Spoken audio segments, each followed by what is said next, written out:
Hello guys, luto tayo ng sweet and sour na bula-bula. Na-fry ko na yan, tapos pinay ko to. Yan. At nakaready na ang ating sweet and sour. Yan, nilagay ko na ang ingredients.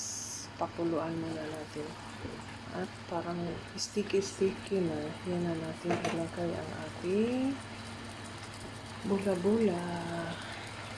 Ayan guys, sticky na yung ating sauce. Ilagay na natin yung ating bula-bula.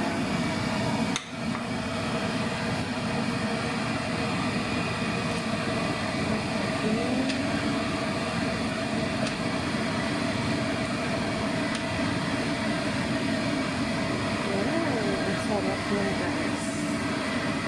Sayo na po. Bula-bula.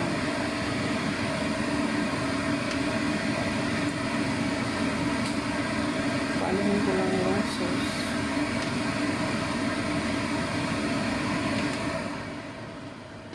Ayan, ang ating bula-bula.